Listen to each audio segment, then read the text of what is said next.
नमस्कार, मी वैशाली गाडगीळ बोलते शाश्वत ऑर्गॅनिक्समधून. ऑर्गॅनिक सूत्राच्या तिसऱ्या भागात आपणा सर्वांचं स्वागत आहे. आज आपण शाश्वत शेतीच्या 6 मूलभूत तत्वांवर आधारित आहे त्या बाबतीत चर्चा करणार आहोत. तर ही 6 मूलभूत तत्व आहेत कुठली?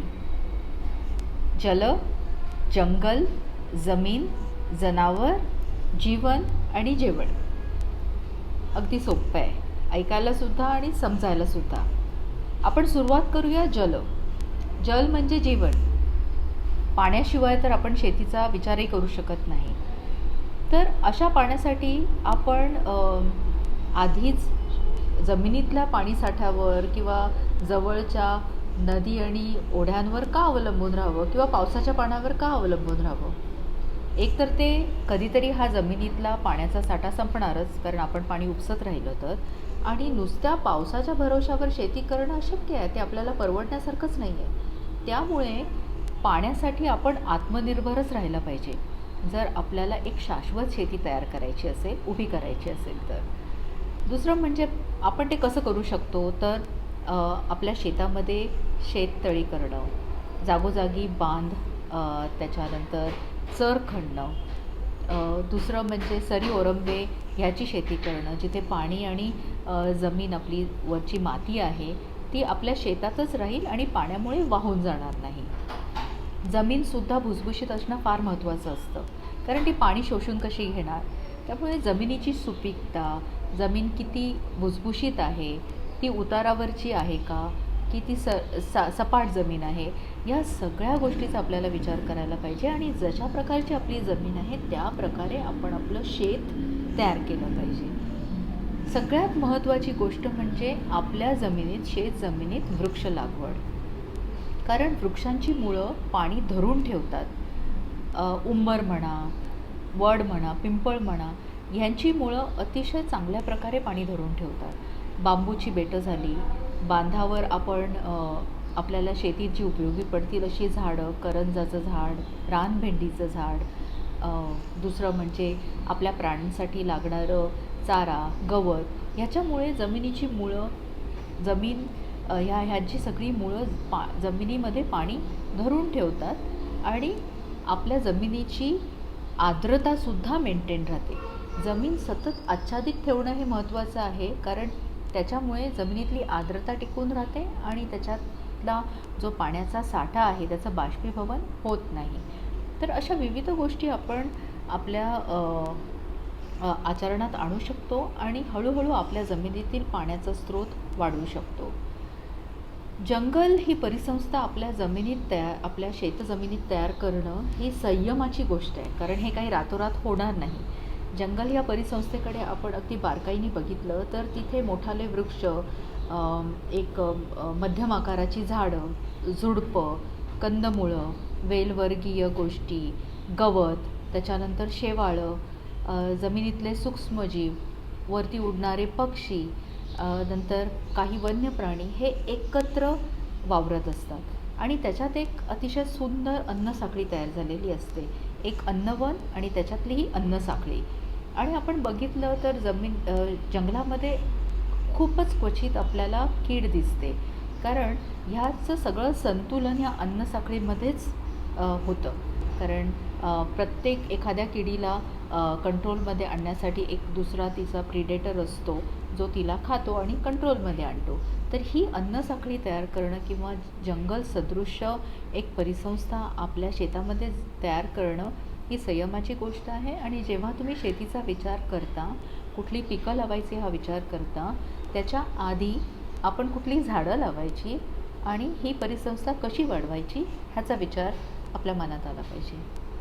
बऱ्याचदा लोक जेव्हा शेतजमीन विकत घेतात तेव्हा तिथे असणारी नैसर्गिक झाडं, रानभाज्या वगैरे काढून टाकतात आणि नंतर नव्याने झाडं लावण्याचा विचार करतात.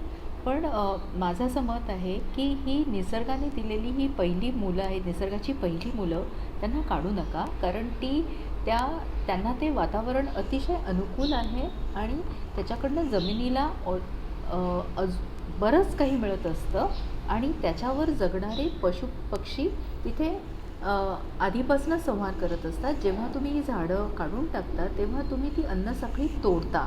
त्यामुळे हे अतिशय टाळायला पाहिजे आपण. आता वळूया आपण जमिनीकडे.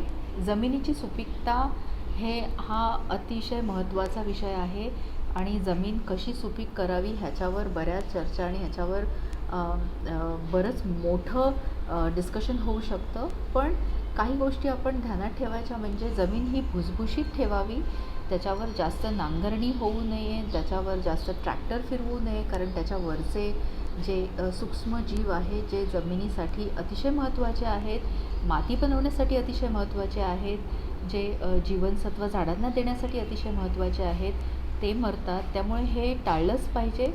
फिरती पीक पद्धत किंवा मिश्र पीक पद्धत आपल्या शेतात आपण केली पाहिजे. दुसरं म्हणजे मल्टीलेयर्ड फार्मिंग, ज्याला आपण थराने केलेली शेती म्हणतो. जसं आपण मगाशी म्हणालो की मोठी झाडं, मध्यम आकाराची झाडं, त्याच्यानंतर त्याच्यावर असतात वेलवर्गीय, मग कंदमुळं, मग दुसरं आहे ते गवत. ह्या प्रकारची हे शेतीमध्ये पण आपल्याला वापरता येतं. आणि रोटेशनल फार्मिंग म्हणजे जी काही पिकं आहेत ती पाण्याला किंवा काही जीवनसत्वाला खूप हावरी आहेत, ती जमिनीतनं काढून घेतात. तर जमिनीला परत रिचार्ज होण्यासाठी, परत सुपीक होण्यासाठी एक काळ जावा लागतो किंवा वेगळ्या प्रकारची पिकं लावावी लागतात, ज्यामुळे जमिनीला तिची सुपीकता परत मिळेल आणि तिला विश्रांती मिळेल. आपण वळूया जनावरांकडे, कारण शेतामध्ये आपण आपल्या वडिलोपार्जित आपण हे बघितलेलं आहे, जनरेशन्सपासून बघितलेलं आहे की जिथे शेत आहे तिथे शेतातलं एक जनावरंसुद्धा आहेत. म्हणजे शेळ्या, मेंढ्या, गाई, बैल, म्हशी हे ह्या म्हणजे शेतकऱ्याकडे ही जनावरं पहिल्यांदा असत. तर आता परत ते सुद्धा आपण आचरणात आणलं पाहिजे. ज्याला कोणाला शेती सुरू करायची आहे त्याच्यामुळे आपल्याला आपल्या शेतासाठी खत मिळेल. शेण, गोमूत्र किंवा लेंडी खत या गोष्टी मिळू शकतात. घरासाठी आपल्याला दूध, ताक, तूप हे मिळू शकतं. ही जनावरं म्हणजे बैलजोडी असली तर शेतकामातसुद्धा तुम्हाला मदत करतील आणि सवंगडीसुद्धा तुम्हाला मिळेल. जेवण ही गोष्ट, पाचवं मूलभूत तत्त्व जेवण म्हणजे फक्त आपल्यासाठी नाही. कारण शेत म्हटलं की आपण फक्त त्याच्यातली पिकं, भाज्या, फळं जी माणसाला खाता येण्यासारखी ह्याचा विचार करतो.